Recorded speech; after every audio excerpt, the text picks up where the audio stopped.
Good morning, everyone. So, last time we have discussed about the chemical reactions and its signs or symptoms. Today, we will see about the balanced chemical equation and how to balance it. So, let's start. So, last time we have seen about the balanced and unbalanced chemical equations. So, we have two type of equations: equation in which the number of atoms of each element are same in reactant side and in product side. So we call it balanced chemical equation. You can see example given here: zinc plus sulfuric acid on reaction give zinc sulfate and hydrogen gas. In both sides we have equal number of atoms of each element. We have one zinc on each side, we have two atoms of hydrogen on each side, we have four atoms of oxygen on each side, and we have one atom of sulfur on each side. So it is a balanced chemical equation because it has equal number of atoms of each element on both sides.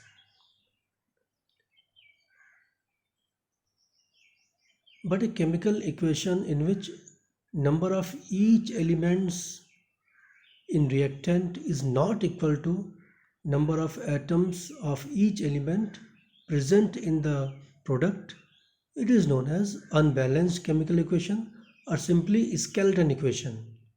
Skeletal equation means in which only formulas are written but it is not balanced. See, for example, given here we have taken here iron and steam, they react and give iron oxide and hydrogen. So it is called as skeletal equation because it is not balanced. It just gives information about the reaction.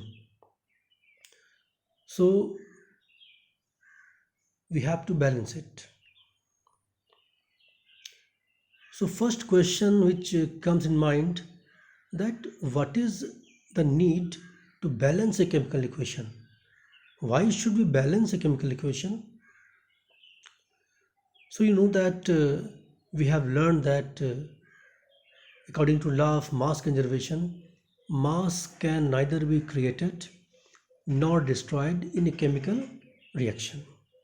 That is, the total mass of the element present in the product of a chemical reaction has to be equal to the total mass of the element present in the reactant.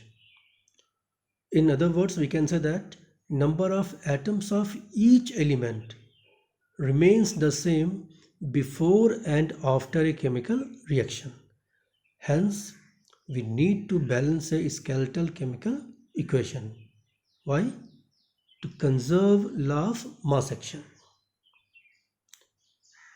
Now, next question then comes: how to balance a chemical equation? So, at this level, we use here hit and trial method. It means you have to try the balancing steps till the equation get balanced.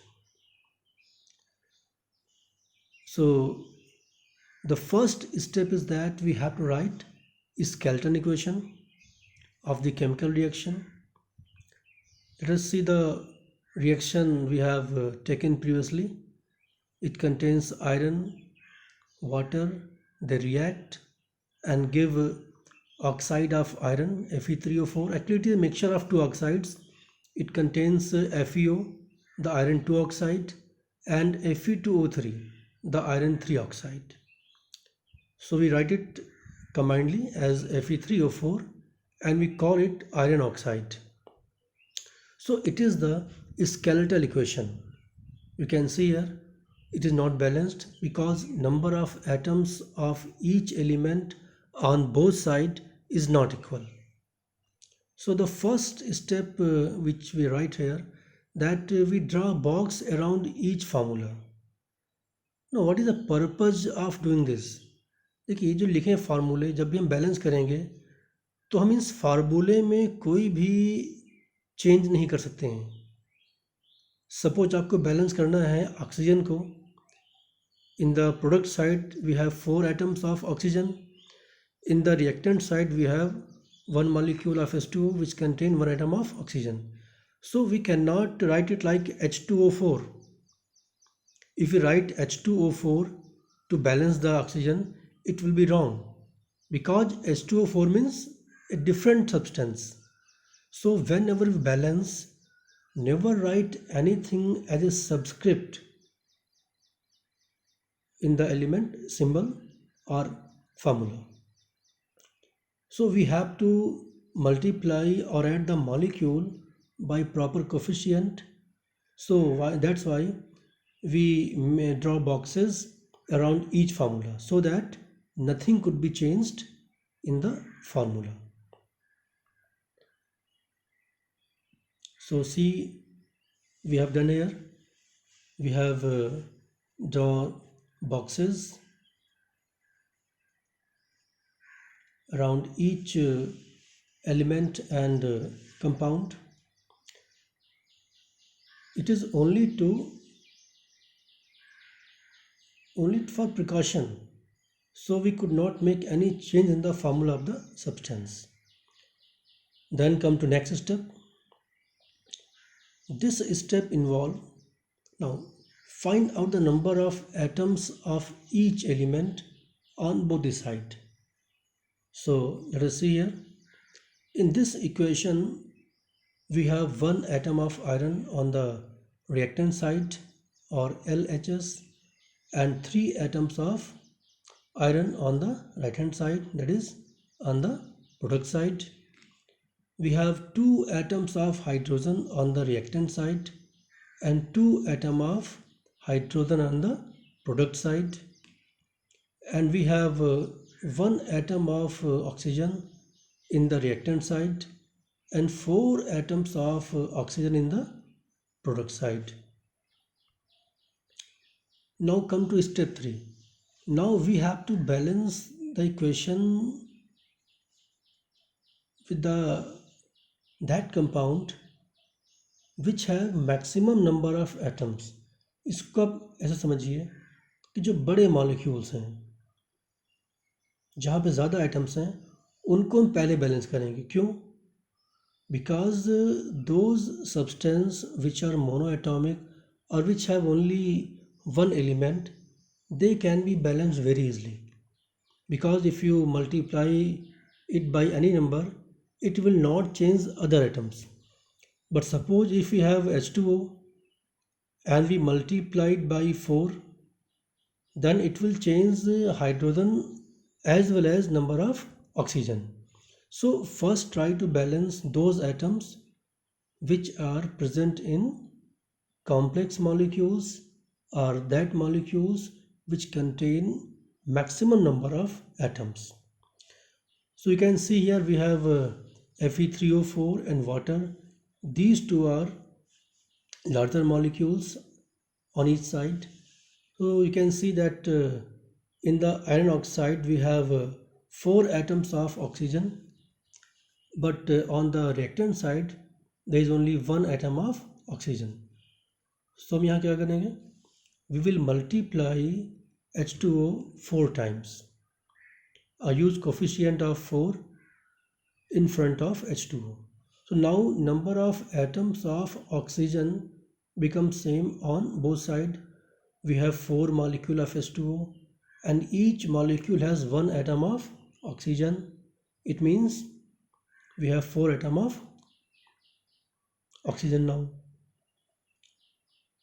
Then after the oxygen, next is iron and hydrogen. They are not balanced, but you can see here that these are the elements which have only one type of atoms, so they can be balanced very easily. So now we have to balance these two elements. Again, take precaution. while balancing does not alter the formula of the compound.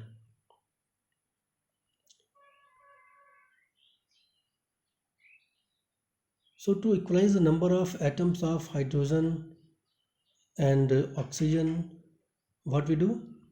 We multiply H2 molecule by a coefficient of 4, so that you can see that number of atoms of hydrogen become 8 on both sides. By 4 into 2 become 8 on the reactant side, and we have 4 molecules of H2, and each molecule has 2 atoms of hydrogen, so it also has 8 atoms of hydrogen. So after the balancing of hydrogen, now we will move to balance iron. You can see here that on the product side there is 3 atoms of iron, but on the reactant side we have only 1 atom of iron. So we will add here 2 more atoms or multiply the Fe symbol by 3 on the reactant side. So we have 3 Fe plus 4 H2O giving Fe3O4, 1 molecule, and 4 molecule of H2. Once again, suppose you want to balance iron and you write Fe3 on the reactant side, it will be wrong, because we can add, because it will change the structure of formula. Fe को balance कैसे करेंगे, उसके सामने number लिखेंगे 3, ना कि Fe3। जैसे कि H2 लिखा है आपने, कि जैसे लिखा है H2 तो इसको भी ऐसे ही कर दें, हम Fe3 कर दें। नो, जो भी बॉक्स में क्लोज हमने कर दिया है आपको उसके अंदर कुछ नहीं करना है। इसीलिए हमने क्या किया है, पहले ही उस फार्मूले को बॉक्स में क्लोज कर दिया है। मीन्स आप जो भी चेंज करेंगे बॉक्स के बाहर करेंगे और उसके ठीक सामने करेंगे लेफ्ट हैंड साइड में। So now check that it is balanced or not. So count atoms of each element on both sides of the equation. You can see here we have 3 atoms of iron on both sides. We have 8 atoms of hydrogen on both sides, and we have 4 atoms of oxygen on both sides. So it is a balanced equation. Then we come to next step. Now write the symbols of the physical state of reactants and products as shown below. In this case we have taken iron as solid. The water molecules are present in the gas phase because we has taken here steam for this reaction. It gives iron oxide, which is solid, and H2, which is a gas. So now this equation become more informative because it gives the physical state of the substances. So this equation is now balanced. Now see some problems for practice. Try these problems. Write the balanced chemical equation for the following chemical reactions. First is hydrogen plus chlorine give hydrogen chloride. So यहाँ पे क्या आएगा, H2 plus Cl2 giving HCl. Second is barium chloride plus aluminum sulfate, and this give barium sulfate plus aluminum chloride. You should be very clear that the plus aluminum chloride, it is on the product side, so you can make here correction because there is some error in PPT. So in this equation we have a reactant as barium chloride and aluminum sulfate, and products are barium sulfate and aluminum chloride, so make it correct. Third is sodium plus water, and they give on reaction sodium hydroxide and hydrogen. Then the second question, write a balanced chemical equation with the state symbols for the following reactions. Now in this case we have given sentence equation, it means reaction in sentence form, you have to change it into chemical equation first. First make a skeletal equation and then try to balance. So first is that solution of barium chloride and sodium sulfate in water react to give insoluble barium sulfate and solution of sodium chloride. So in this case, barium chloride's aqueous solution and sodium sulfate's aqueous solution are reactant, while precipitate of barium sulfate and solution of sodium chloride are the product. Then see second reaction, sodium hydroxide in water, it means aqueous solution, reacts with hydrochloric acid solution, means its aqueous solution, to produce sodium chloride solution and water. So in this reaction we have reactant as sodium hydroxide aqueous solution and HCl aqueous solution, and this produce aqueous solution of sodium chloride, means the products are sodium chloride and water. So try these questions. Thank you.